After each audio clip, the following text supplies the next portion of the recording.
Hello friends and family, welcome once again. Hope you have been doing wonderfully well. This is a walk through the word. The last time we finished reading Genesis chapter 1. Today we're going to continue with Genesis chapter 2, and we are using the New International Reader's Version. New International Reader's Version. Let us say a word of prayer. Thank you, Lord Jesus, for today, O Lord. As we read through the word, O Lord, we pray, O Lord Jesus, that we will be more and more like you, Lord. We pray for your humility, we pray for freshness, we pray for wisdom, and we pray for supernatural intelligence in the name of Jesus Christ. Amen. Amen. So we're gonna start with Genesis chapter 2. So the heavens and the earth and everything in them were completed. By the seventh day, God had finished the work he had been doing. So on that day, he rested from all his work. God blessed the seventh day and made it holy. He blessed it because on that day, he rested from all the work he had done. Verse 4, here is the story of the heavens and the earth when they were created. The Lord God made the earth and the heavens. At that time, bushes had not yet appeared on the earth. Plants had not started to grow.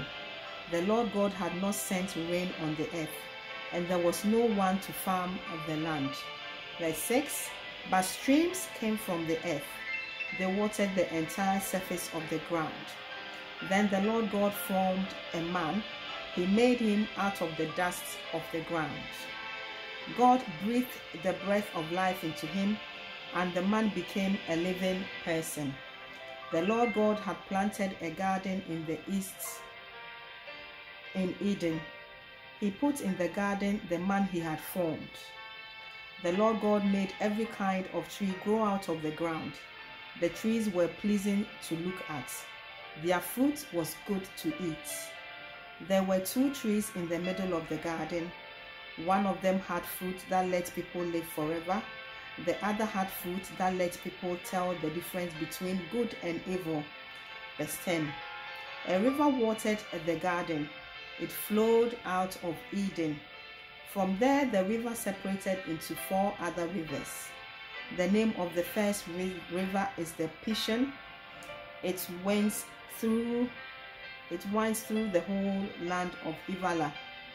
Gold is found there. The gold of that land is good. Oils and sweet-smelling resin are also found there. The name of the second river is Gihon. It winds through the whole land of Cush. The name of the third river is Tigris. It runs along the east side of Ashur. And the fourth river is called Euphrates. 15. The Lord God put the man in the Garden of Eden. He put him there to farm its land and take care of it. The Lord God gave the man a command. He said, you may eat fruit from any tree in the garden, but you must not eat the fruit from the tree of the knowledge of good and evil. If you do, you certainly die. The Lord said, it is not good for the man to be alone. I will make a helper who is just right for him. The Lord God had formed all the wild animals and all the birds in the sky. He had made all of them out of the ground. He brought them to the man to see what names he would give them. And the name the man gave each living creature became its name. 20. So the man gave names to all the livestock, all the birds in the sky, and all the wild animals. But Adam didn't find a helper that was just right for him. So the Lord caused him to fall into a deep sleep. While the man was sleeping, the Lord God took out of one of the man's ribs. Then the Lord God closed the opening in the man's side. Then the Lord God made a woman.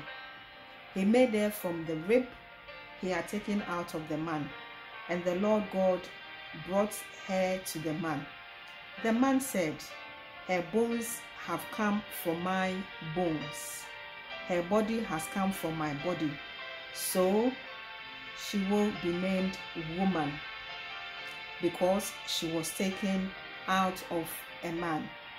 That's why a man leaves his father and mother and is joined to his wife. The two of them become one. Adam and his wife were both naked. They didn't feel any shame.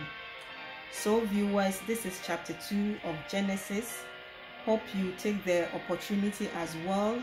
Grab your Bibles every day, just about half an hour every day. Go through the word, and as you read the word, you are changed and you become more and more like Jesus. Your eyes will be enlightened. You have more and more wisdom to walk through the day.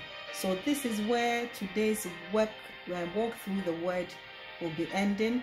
We're gonna continue next time from Genesis chapter 3. So till I come your way again, remember, for with God nothing shall be impossible. Luke 1:37, for with God nothing shall be impossible. Enjoy the rest of the day and stay blessed.